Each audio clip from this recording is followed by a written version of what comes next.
মাঝারি সারির নেতারা না মাঝে মধ্যে এমন প্যাচে ফেলে বিএনপিকে, আপনাদের মনে আছে বিএনপি পারছিল না স্বীকার করতে, না পারছিল ছাড়তে। ওই যে 30শে ডিসেম্বর ডেডলাইন, একবার আওয়ামী লীগকে বিপদে ফেলেছিল আওয়ামী লীগের সাধারণ সম্পাদক আব্দুল জলিল, যে ওই একটা ডেডলাইন বেঁধে দিয়েছিল বিএনপি সরকার পতনের, 4 দলীয় জোট সরকার পতনের, তারপরে ডাব্বা মেরেছিল।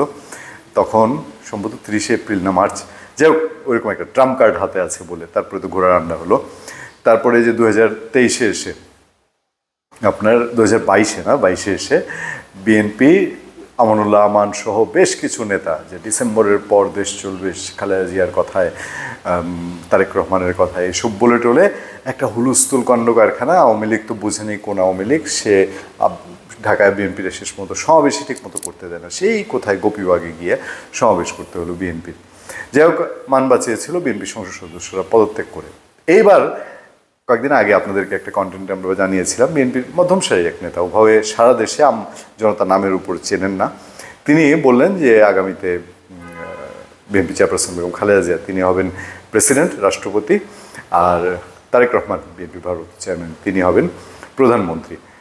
এটা তার ব্যক্তিগত মত ছিল নাকি দলীয় মত, যেহেতু দলীয় নির্বাহী কমিটির সদস্য, এটা নিয়ে নানান রকম কথাবার্তা হচ্ছিল। তো ঘটনার 7 দিন পরে এসে বিএনপি বলল, আমরা এসবের মধ্যে নাইটাই, আমরা তো এরকম কিছু বলি নাই।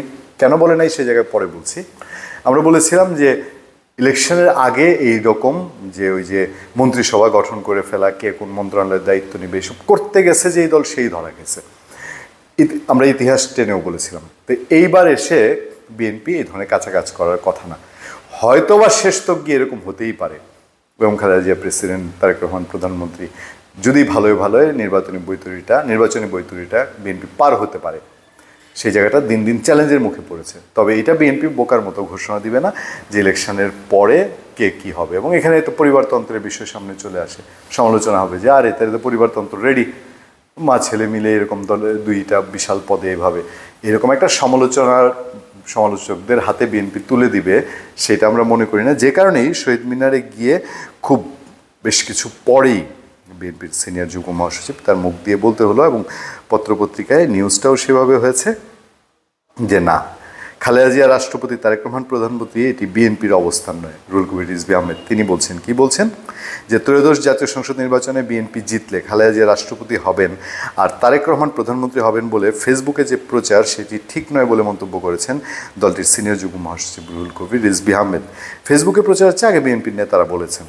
তিনি বলেন, আমাদের কিছু নেতা বা কেউ সামাজিক যোগাযোগ মাধ্যম ফেসবুকে লিখছেন যে আগামী নির্বাচনে বিএনপি ক্ষমতায় আসলে তারেক রহমান প্রধানমন্ত্রী হবেন, খালেদা জিয়া রাষ্ট্রপতি হবেন। এটা তার ব্যক্তিগত অভিমত হতে পারে, এটা আমাদের দল বিএনপির অবস্থান নয়। এই কথাটা আপনাদের সুস্পষ্টভাবে জানিয়ে দিতে চাই। শহীদ মিনারে গিয়ে তিনি এই কথাটা বলেছেন। তারপর তিনি এই সরকার নিয়ে অনেক কথা বলেছেন, নির্বাচনের প্রয়োজনীয়তা নিয়ে কথা বলেছেন। আবারও বলি যে তারেক রহমান এবং খালেদা জিয়া রাষ্ট্রপতি প্রধানমন্ত্রী এবং বিএনপির তৃণমূল কেন হাইকমান্ড কেউই 2টা কারণে এটা নিয়ে কেউ বাধা হওয়ার নেই। একটা হচ্ছে মন থেকেই বিএনপি যারা করেন, বিএনপি ছাত্র যুবদল স্বেচ্ছাসেবক দল সবাই খালেদা জিয়াকে যেই সম্মানের জায়গা, যে শ্রদ্ধার জায়গা, যে বট বৃক্ষের জায়গায় দেখেন, অনেকে মা ডাকেন, স্পষ্টতই মা ডাকেন, সেই জায়গায় তাদের এখানে কোনো দ্বিমত থাকবে না। তারেক রহমানের নেতৃত্ব তো একেবারে ঘোর চোখ বন্ধ করে বিএনপি মেনে নিয়েছে, সুতরাং এটা নিয়ে কোনো ডিবেট তৈরি হবে না, নাম্বার 1।